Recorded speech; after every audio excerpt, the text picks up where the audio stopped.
ओम गंग गणपतये नमः। जय माँ दुर्गा भवानी की जय हो।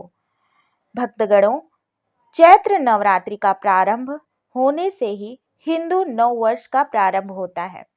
तो वैसे तो हर भक्त अपने पूरे सामर्थ्य के हिसाब से माँ की पूजा करता है, लेकिन माना जाता है कि नवरात्रि में माँ के 9 रूपों को उनके रूप के हिसाब से ही अलग अलग भोग लगाया जाना चाहिए। ऐसा करने से भक्त को व्रत का दूना फल मिलता है। तो आइए आज हम जानते हैं माँ के अलग अलग स्वरूप को कौन कौन से भोग अति प्रिय हैं। सर्वप्रथम हम माँ के सभी स्वरूपों का स्मरण करते हैं। माता शैलपुत्री की जय हो, माता ब्रह्मचारिणी की जय हो, माता चंद्रघंटा की जय हो, माता कुष्मांडा की जय हो, माता स्कंद माता की जय हो, माता कात्यायनी की जय हो, माता कालरात्रि की जय हो, माता महागौरी की जय हो, माता सिद्धिदात्री की जय हो। माँ दुर्गा के इन सभी स्वरूपों को हमारा प्रणाम। नवरात्रि का पहला दिन यानी माँ शैलपुत्री का दिन। इस दिन देवी माँ के चरणों में गाय का शुद्ध घी अर्पित करने से आरोग्य का आशीर्वाद मिलता है तथा सभी व्याधियां दूर होकर शरीर निरोगी रहता है। नवरात्रि का दूसरा दिन माँ ब्रह्मचारिणी का होता है। इस दिन देवी माँ को शक्कर का भोग लगाने से वे प्रसन्न होती हैं।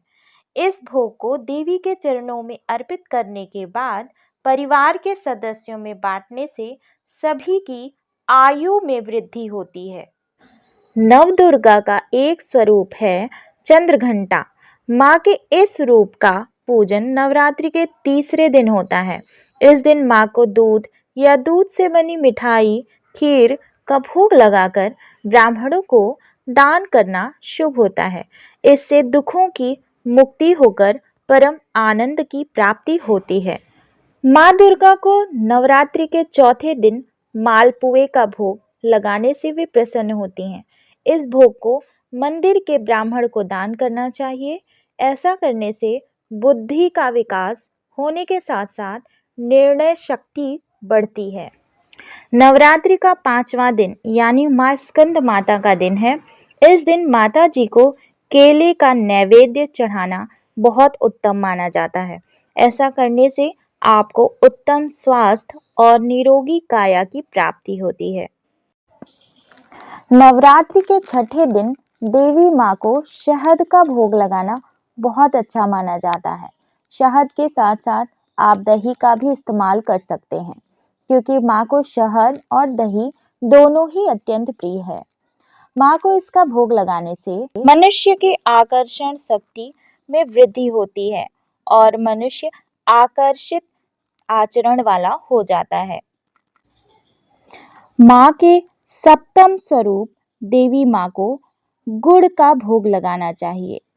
7वें स्वरूप माँ महाकालरात्रि को गुड़ अत्यंत ही प्रिय है। ब्राह्मण को गुड़ का दान भी देना चाहिए। गुड़ को दान करने से शोक से मुक्ति मिलती है एवं आकस्मिक आने वाले संकटों से रक्षा भी होती है। नवरात्रि के 8वें दिन माता रानी को नारियल का भोग लगाएं और नारियल का दान भी करें। इससे संतान संबंधी सभी परेशानियों से छुटकारा मिलता है और देवी माँ की कृपा प्राप्त होती है। नवरात्रि के अंतिम दिन यानी माँ सिद्धिदात्री का दिन है। नवरात्रि के अंतिम दिन यानी नवमी तिथि के दिन तिल का भोग लगाना चाहिए। ब्राह्मण को दान भी करें। इससे मृत्यु भय से राहत मिलती है, साथ ही अनहोनी होने की घटनाओं से भी बचाव होता है। इसी के साथ एक बार फिर जय माँ दुर्गा भवानी की जय हो, जय माँ अम्बे रानी की जय हो।